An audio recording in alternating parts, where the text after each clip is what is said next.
에베소서 6장 12절입니다. 우리의 씨름은 혈과 육을 상대하는 것이 아니요 통치자들과 권세들과 이 어둠 세상 주관자들과 하늘에 있는 악의 영들을 상대함이라. 에베소서 6장 12절은 영적 싸움에 대한 바울의 교훈의 핵심 부분입니다. 오늘날 일부 기독교인들은 이러한 교훈과 깊이 연결되기가 어렵다는 것을 알게 됩니다. 이는 종종 현대사회가 영적 세계와 같이 보거나 만질 수 없는 것에 대해 생각하는 방식을 바꿨기 때문입니다. 그러나 바울은 우리의 싸움이 눈에 보이는 것에 대한 것이 아니라 영적 세계에 있는 강력한 세력에 대한 것임을 상기시켜 줍니다. 그리스도인으로서 매일의 문제와 어려움이 우리가 보고 만질 수 있는 것보다 더 많은 것을 포함한다는 것을 기억해야 합니다. 때때로 바울이 말하는 영적 싸움이 일상생활에서 멀리 떨어져 있는 것처럼 느껴집니다. 우리는 사물이 실제라고 믿기 위해 보고 만지는 것을 좋아하는 세상에 살고 있습니다. 이것은 우리가 영적 싸움을 보고 이해하는 것을 어렵게 만들 수 있습니다. 우리가 영적 전쟁에 참전한 군사와 같다는 것을 잊기가 쉽습니다. 육체적인 것만 생각할 때 영적인 세력이 하는 큰 역할을 보지 못할 위험이 있습니다. 이 문제를 해결하기 위해 우리는 바울의 메시지를 듣고 우리가 매우 실제적으로 진행 중인 영적 싸움의 일부임을 기억해야 합니다. 우리의 도전이 종종 보기보다 더 깊다는 것을 이해하고 자신을 준비하고 깨어있고 기도해야 합니다. 바울의 메시지를 온전히 이해하기 위한 우리의 투쟁은 종종 영적 사악함이 우리에게 얼마나 많은 영향을 미치는지 이해하지 못하는 데서 비롯됩니다.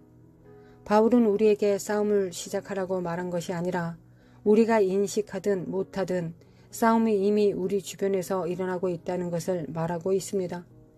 진실의 무게를 느끼고 우리가 그 싸움의 일부가 되기를 원하든 원하지 않든 기독교인으로서 그 싸움의 한복판에 바로 투입됩니다. 이 진실의 무게를 진정으로 느끼고 그에 따라 행동하기 위해 이것을 이해해야 합니다. 우리의 투쟁은 세상적인 문제에 대한 것이 아니라 하나님의 말씀과 법으로부터 우리를 떼어 놓으려는 세력에 대한 것입니다. 바울의 말을 진정으로 이해할 때 우리 주변에서 일어나고 있는 영적 전쟁을 충분히 인식하고 이 현대 세계에서 우리의 믿음대로 살 준비를 더 잘하게 될 것입니다. 저는 기독교 웹사이트에서 한 젊은 여성에 관한 이야기를 읽었습니다. 밤에 그녀의 방에서 키 큰 그림자를 보기 시작했고 그녀는 무서웠습니다. 이 그림자가 갑자기 나타났고 이유를 알 수 없었습니다. 그녀는 이상하거나 악한 일을 하지 않았습니다. 그러나 갑자기 이 그림자가 매일 밤 그녀의 방 구석에 서 있었습니다. 호텔이나 친구 집에서 자려고 할 때도 이 그림자는 여전히 나타나서 그녀를 지켜보았습니다. 무슨 일이 일어나고 있는지 친구에게 말했을 때 친구가 그녀를 비밀 그룹에 가입하도록 초대했습니다. 친구는 그녀에게 이 그림자로부터 보호하기 위해 주문을 걸 수 있다고 말했습니다. 그래서 젊은 여성은 그 그룹에 가입했고 그룹에 더 깊이 들어가면서 그들의 활동에 참여하기 시작했습니다. 그림자는 잠시 동안 사라졌지만 항상 다시 돌아왔기 때문에 그녀는 그룹의 가르침에 더 깊이 들어가게 되었습니다. 이 사이클은 계속 반복되었습니다. 젊은 여성이 깨닫지 못한 것은 어둠으로 어둠을 막을 수 없다는 것이었습니다. 마가복음 3장 24절에서 말하는 것처럼 만일 나라가 스스로 분쟁하면 그 나라가 설 수 없습니다. 그녀는 악으로 악과 싸울 수 없다는 것을 몰랐습니다. 이 젊은 여성의 삶에서 이상하고 무서운 일들이 일어나기 시작했습니다.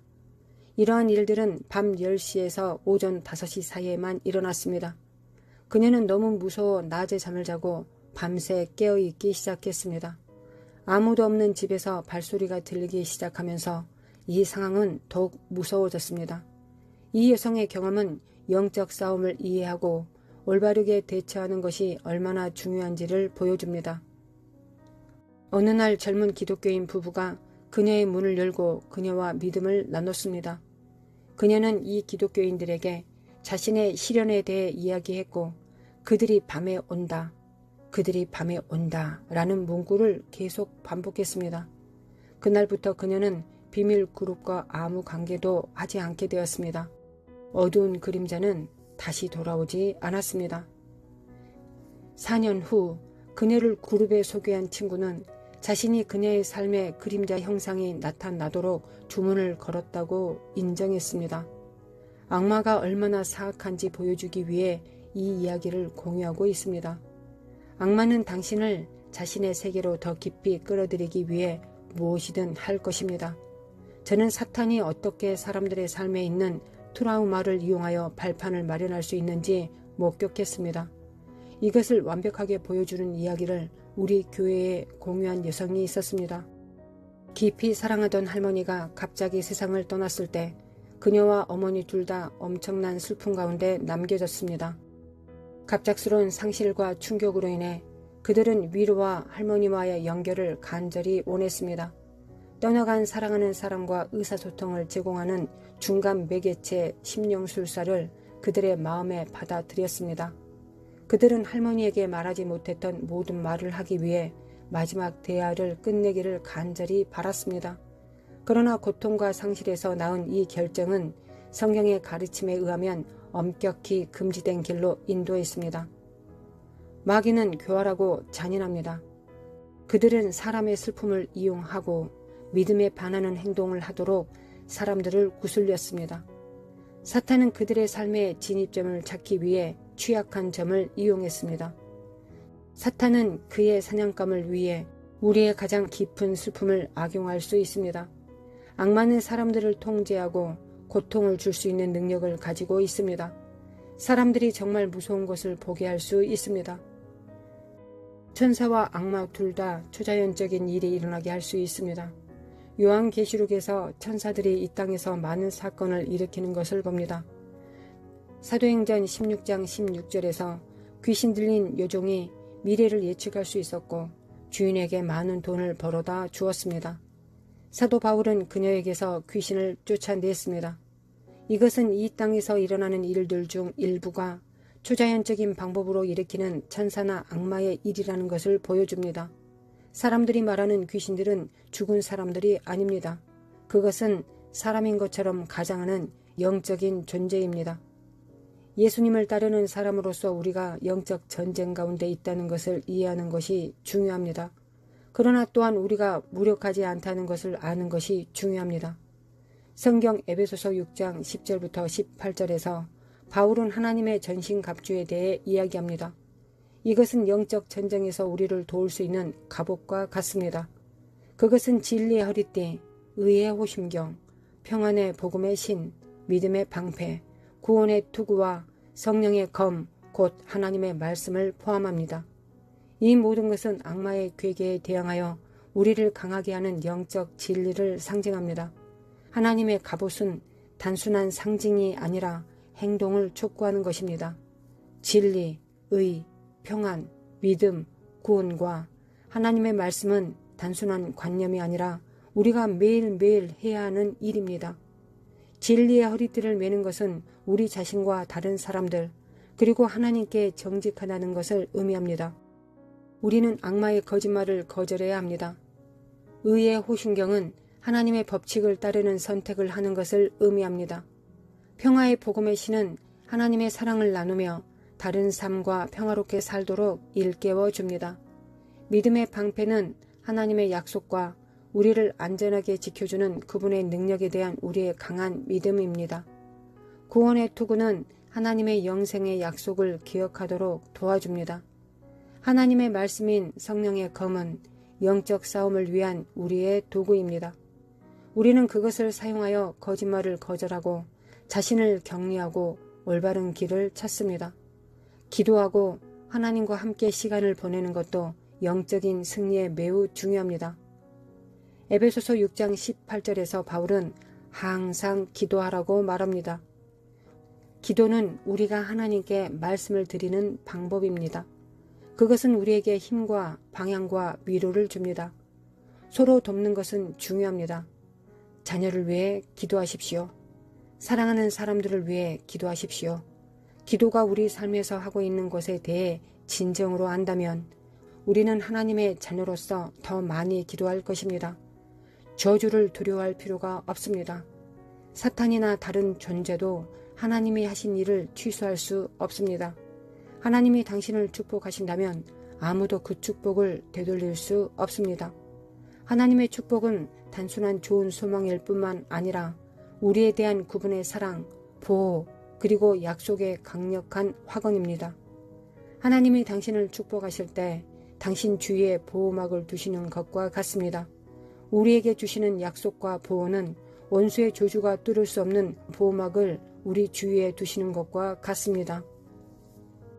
하나님의 보호는 자녀들에게도 확장됩니다. 성경은 하나님을 믿는 자들의 자녀들에 대한 그분의 돌보심의 약속으로 가득 차 있습니다. 사도행전 2장 39절에서 성경은 그 약속이 부모로서 당신과 당신의 자녀를 위한 것이라고 말합니다. 부모로서 하나님과 동행하고 그분의 명령을 따를 때 자신의 영적 보호를 보장할 뿐만 아니라 자녀를 위한 하나님의 축복도 확실하게 합니다. 이것은 걱정이나 두려움의 때에 큰 위로를 가져다 줄 수 있는 강력한 진리입니다. 하나님께서 축복하신 것을 조주할 수 없음을 항상 자신에게 상기시키십시오. 큰 소리로 말하십시오. 마음속으로도 말하십시오. 그것이 당신 안에 깊이 가라앉을 때까지 말하십시오. 당신은 축복받고 보호받을 뿐만 아니라 당신을 해치려는 사탄의 시도를 저지할 권세도 가지고 있습니다. 야고보서 4장 7절 그런즉 너희는 하나님께 복종할지어다. 마귀를 대적하라. 그리하면 너희를 피하리라. 이것은 그의 자녀들에게 하시는 하나님의 강력한 약속입니다. 우리는 무력한 희생자가 아닙니다. 오히려 우리가 하나님께 복종할 때 악마를 대적할 수 있는 능력이 있습니다. 악마는 도망칠 수밖에 없습니다. 마침내 우리는 예수님이 이미 싸움에서 승리하셨다는 것을 기억해야 합니다. 요한복음 16장 33절 이것을 너희에게 이르는 것은 너희로 내 안에서 평안을 누리게 하려 함이라. 세상에서는 너희가 환난을 당하나 담대하라. 내가 세상을 이기었노라. 그리스도인으로서 우리는 이기기 위해 싸우는 것이 아니라 이미 승리한 자리에서 승리를 집행하는 것입니다. 악마는 강하지만 하나님은 더 강하십니다. 예수님의 희생 때문에 우리는 죽음을 두려워할 필요가 없습니다. 죄의 권세와 악마는 꺾였습니다. 이것을 알면 우리는 용감하고 자신감 있게 영적 싸움에 임할 수 있습니다. 로마서 8장 37절 말씀처럼 이 모든 일에 우리를 사랑하시는 이로 말미암아 우리가 넉넉히 이깁니다. 우리의 일은 예수님이 이미 승리하셨다는 것을 알고 믿음을 굳건히 지키고 하나님의 전신 갑주를 입고 그분과 함께하고 계속 나아가는 것입니다.